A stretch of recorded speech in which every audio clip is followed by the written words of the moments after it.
Hello, everybody, and welcome to this new session of Expert Voices organized by MobiliseYourCity.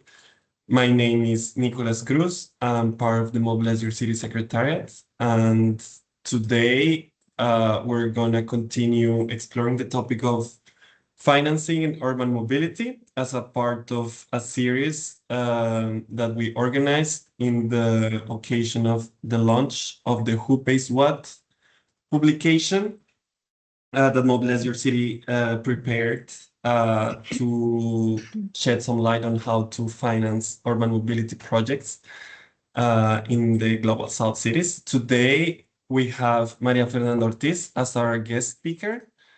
María Fernanda is the general manager of Transmilenio, Bogotá's integrated public transport system. And she's a civil engineer with over 15 years of experience in transport infrastructure and mobility projects across both the public and private sector. And she has also played a key role in planning and implementing major projects such as Bogotá's metro and the new expansion of Transmilenio, and also the deployment of the largest electric bus fleet in Latin America. María Fernanda, thank you for being here today with us. Hi, Nico. How are you? Nice to see you again. And nice to be here. Yes, good to see you again in another life. We were also working together back in Bogota in the transport department in the city, and it's very nice to reconnect again. We will jump into the question, and as an icebreaker, I normally ask our guests what keep you excited about your job these days. My job is really exciting every day because we have a big responsibility here in Bogota to move more than 4 million trips. So it's not bored a lot at all. We have more than 10,000 buses running every day in a city that is 8 million people. So we have to solve a lot of problems. And our motivation is basically to give better quality of life to people because transport is not just transport. We define our system, our public transport system, in fact, as a vehicle to equity and inclusion because we thanks to the operation of our public transport system, people get to their jobs, to their universities, schools, and the different opportunities that Bogota is offering today. So for us, it's a huge responsibility and also a huge motivation to do our job every day, and we try to do it to give the best service for our 4 million users every day. Wow, it sounds like a lot of work. Thank you. Thank you for that answer. And I think as a person that grew up in Bogota also when the BRT didn't exist, I am witness of the big shift that the city has over the last 2 decades. And we've talked about structuring good projects for urban mobility. And I think this session, we would really like to tackle institutional capacity to deliver this kind of projects. So maybe you could walk us through the relevance of Transmilenio as the main institution to manage public transport supply. And maybe you could also walk us through the history a little bit and how Transmilenio managed to organize the system for Bogota. Sure, Nico. So our history is back to 25 years ago because Transmilenio, as the managing entity that organized the public transport system in Bogota, started in 2000. And in that point, we just had one component that is our BRT component that maybe it's the most famous and we can say that the most efficient, but it's not the one that is allowing us to get to every corner in the city. We do have another component that is really important, that is the feeder component, that is the one that we call zonal. That is, it's like an urban component of smaller buses that goes in mixed traffic into every neighbor in the city. And we also have today the cable car we just have one line, but it's under construction, another line for the that starts its operation at the end of this year. So in general, we have three different components: the BRT, the urban component, and also cable cars, that allows us to get a full coverage of the city in terms of geography and population today. And we do have a 100% integrated public transport system in terms of physical conditions, operational conditions, and also the fare, the user fare, that maybe is the most important. But that one is maybe the third aspect of our integration, maybe represents the biggest challenge that we have in terms of funding and also financing our public transport system, because as the cases of different cities in the world that are similar to Bogota, um, because of we have the 100% integration in the city, we have to deal with a 50% of subsidy in terms of our total costs. And we can say that is the same situation that cities like Santiago de Chile or Mexico City, or even Madrid, London, and different cities really similar to Bogota faces every year. And is that in terms to give accessibility to people to have like accessible first for our citizenship, we have to pay for 50% of the costs that we are dealing today in the operation. So that maybe is the biggest challenge that we have faced in our 25 years to get this 100% integration. What's been really important to have like this full coverage and integration in the city. Transmilenio is a public entity that decided since the beginning to give the service, or the services, the operational services, to through a different kind of contracts with private sector. So we do have here like a main partner that are operators really specialize in giving the service directly to our users. But we have a big role in that organization and in that definition of terms, of contract terms. Today we have more than 47 concession contracts with different kind of private sector companies to operate our system that is really big every day in the city. So Transmilenio is a really strong public entity that is in charge of the different contracts that we need to give the service, the final service to our users. We do have like three kinds, in general, three kinds of contracts. The first one is to provide all the assets that we need for the service: the depots, the fleet, the civil works or the infrastructure. And in that kind of contract, we have companies that are specialized in financing and also management of assets.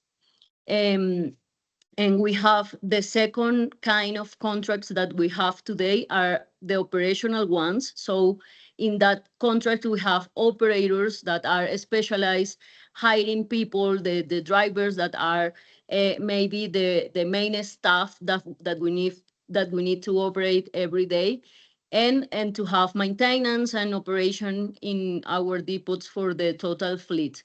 And the third one that is really important and is a big change for cities maybe that are trying to move into an integrated public transport system, that are the fare collection system. So we do have just one fare collection system that today we are trying to change that fare collection system to get the other transport mode that is getting into the city in the following 2 years, that are our first metro line. So that three components are like our business model structure. What has like rule our relationships with the different private sector companies, and also the financial sector is trust. But how we build trust is I think the main question here. Wow, thank you. Thank you for that explanation. I understand you have different sources of revenues, and then it's only half of what the operating the system costs, and then the other half is I guess contribution from the city, or like from the general budget from the city. And I think I would like you to explain a little bit, because I think we give for granted that this money would arrive to the system anyway, but I think if Transmilenio didn't exist, this couldn't be possible also. So like if we didn't have this money coming, like channeling through Transmilenio, what would be the scenario we would be living in today? Is it like less access for people, or maybe a higher fare, or maybe just people don't getting the service they need? Yeah, that's maybe the main thing. So we have like we can say that four different sources of funding. So the first one, that is half of the money, is the user first. So we get half costs from the user first. The other one, that is maybe the second source, is the contribution, the general contribution from the city. And following that, we have here like the other kind of source is the one that, for example, collects the Pico y Placa Solidario, that is a kind of congestion charging scheme in Bogota. So we get some money from that source, and also from the on-street parking. That system is also giving some money to our public transport system. And the four kind of source that we have today that is getting higher because of our work in Transmilenio is the one, for example, TOD, transit-oriented development, that we are getting in place today from different urban development projects, and we are getting money from that projects. We are starting, so we are expecting that in the following 10 years we can see like relevant money from that source. That is maybe in the case of our like non-fair income is the most important. So that are like for that three sources are the one that compound the second part, the second half of the money that we need every year to pay our system. Today we are dealing just with BRT, urban component, and cable cars that we are in charge of in Transmilenio. But in the near future, we're going to have another managing entity, that is the Empresa Metro of Bogota, because we're going to have the metro system, the first metro line, and also the second and the third. So in that sense, it's really important, Nico, to have another entity that is really important in this picture, that is the Secretariat of Mobility, because they are the transport authority for us, and they are in charge of the coordination of the different managing entities in charge of the different public transport modes. So today, for example, the management of the big subsidy of the Fondo de Estabilización Tarifaria, that is like the contribution from the city to the system, is managed by the Secretariat of Mobility. They have to oversee what happened with that money, what is the efficiency of every or each transport mode in charge of Transmilenio or the Empresa Metro. And they are also in charge to get the collection of the congestion charging scheme, and also the on-street parking system of the city. So they are like the secure of the money for the system, and that is really important in terms of message to the private companies that are in charge of our operation, for us and also for the concessionary of the first metro line. So that institutional structure is the security of the like the support, and that the money is going to be there every year for the payment of every stakeholder in the system. Yeah, thank you. I needed to catch up on different sources of financing that the system has today, because there are new that I hear the congestion chart that is going to support also the system, and now this value capture model that you have. Could you explain a little bit more what this is about and the new addition to the financing of the system? In general terms, this is like the application of the principles of TOD, transit-oriented development. So we do have like two different kind of projects in this model. The first one is in the remain, how do you say, like the el suelo, that is remaining The after building land. our infrastructure. How do you say in English? Like Land? yeah, like the land that remains after building our public infrastructure for the public transport system. So, for example, we do have our first project is based on two pieces of land that are around our one of our like the second big kind of stations in our BRT component, where we have feeder routes and also BRT routes. So in that like, how do you say, like the like a node, like The hub. there we do. Yeah, there you have like the best integration of the system, and we do have like two pieces of land, and in that pieces of land we are having like a tender process to find a developer that builds like a building of services, commerce, and also living pieces there. So, and in that part of the city, it is really important to have low income viviendas. So in that part, and afterwards, as we are giving like the land for the project, we receive money from that project every month for the following, I don't know, 20 years. So we have like a rent here for having the land for the project. So private companies there are like a partner of us to doing a developing project in the city.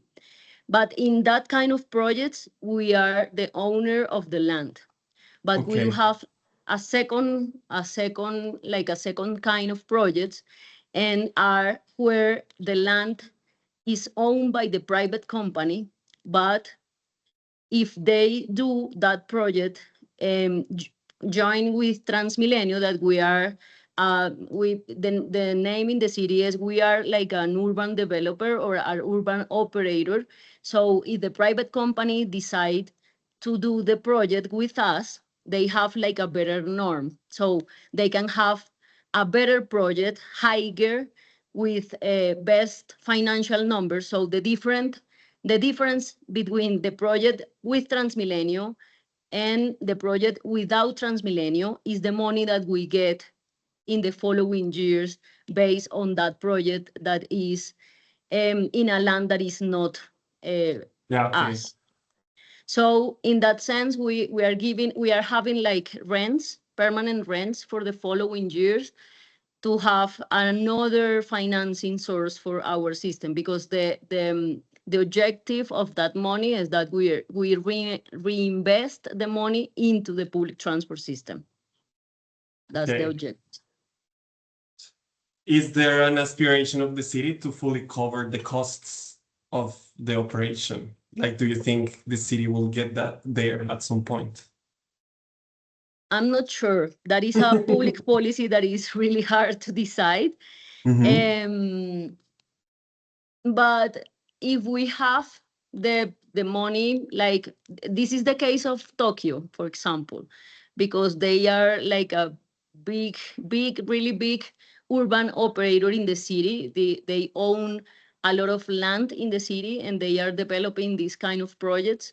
We are also thinking of having these projects since the beginning of the public infrastructure. For example, in the center of the city, we are developing another kind of projects that replicates the same principles, but is we are going to have a big station with building outside. So we are like having the public infrastructure in the same land that we are having like the private development. And in that sense, we think that our projects are gonna change since now, because we won't have like the same. For example, if you think of some malls that has been developed in the city just by our portales, what we should do is to join the projects and develop the mall and also the stations joined since the beginning. And in that sense, we are going to have like more money to finance our public works. So that's like the plan, and I think that that's the way of having like permanence for funding sources for the public transport system in the future. It's the case of Tokyo. We are not like inventing this, but it's the Mhm. first time that Bogota is doing this, because finding the money every year is a hard task for us. I understand. And then, yeah, I would like to bring back this governance issue or like question that you were raising, because it's not only Transmilenio, but Transmilenio also embedded in a more complex arrangement of partners and stakeholders, not only from the public sector, but also from the private sector. And um, I would like you to explain a little bit more, especially for people that don't know the Transmilenio well, like what's the role Transmilenio has in all this uh, very complex arrangement. Our role is basically we are like the brain of the city in terms of public transport system. We define the needs for offering the best service for our users and citizenship. But we don't, like, for example, hire the drivers directly. So we use these concession contracts with private companies that are specialized doing that to have the services that we need. And as I mentioned before, for the service in general terms, we need the fleet or the cable cars. We need the depot, and also we need someone that maintain and operate that fleet every day. That's like in general our service. So for the first part, that is like um, buying the assets and managing that assets, we need financing, because we don't have the money up front to pay for the assets that we need for the following 10 or 15 years. So in that sense, we have like two different options to buy the assets. The first one is through the private company, through the concessionary, and the concessionary is the one that goes into the financial sector and gets the financing for our assets. And the other one is financing directly ourselves, our assets. We use the second option just for the civil works, for example, the new BRT lines, the new cable cars. We do that. So we get into the commercial banks and to get commercial loans or securities. That's a very innovative way that we are using today to pay our infrastructure, and is to having securities. And in that sense, we goes into the value market. Yeah, okay. So that's when we are like financing ourselves directly. When it's through the concessionaries, we have a very strong relationship with the financial sector. So what we do that is to design concessions contracts that are like strong with low uncertainty, and that uncertainty is focused, and we have to reduce the uncertainty related with the payment sources, because the most important thing for financiers is to have the secure of the payment in the following 15 or 10 years. So in that sense, we define that the different mechanisms to reduce that uncertainty and to have like a really strong concession contract in order to have lower finance rates, because everything translate into finance rates. And we have for that, and that's the what I mean I mentioned before, that is trust, because in the case of Bogota, financial sector can say that we pay our commitments every year, every month. So our contracts are really strong. And the other thing is that we have like permanent conversations with them in order to understand which are the concerns that the financial sector has to finance our projects, and also with the different stakeholders that are private companies, OEMs, operators, private equity funds, private capital, also asset managers. So we have our door always open to have these kind of conversations, to understand and to build these links of trust with the private sector. That is really important to have our projects in place and successfully implemented in time. Yeah, and I guess it's not only words, but also showing with actions that you're credible and like you're able to respond to their needs and that you will secure the money. I guess this is it for the private sector. We're getting to the end of the session, and I would like to close by asking you, if we were to have this conversation in 10 years, what would you hope for changing? Like, what do you expect to change in 10 years?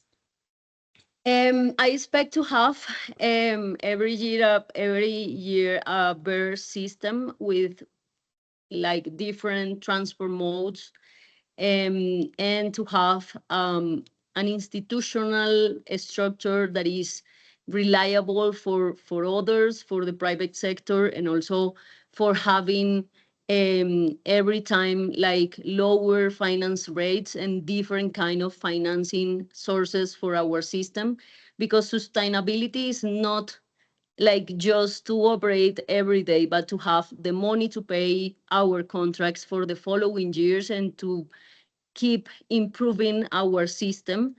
So we have a lot to do. We are doing what we have to do, but for example, TOD, congestion charging, ads, advertisement, different kind of sources that can have like a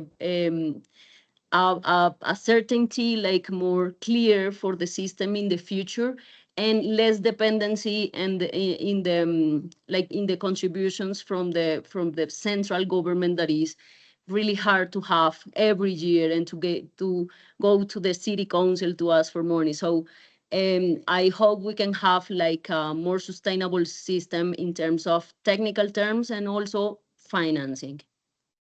Okay, let's hope for the best then. Thank you very much for this conversation. It was very nice, and I learned a Thank you, lot Nico. from the system, Transmilenio. Thank you, everybody, and let's keep in touch. Thank you, Nico. Bye bye, everybody. Nice to see you all.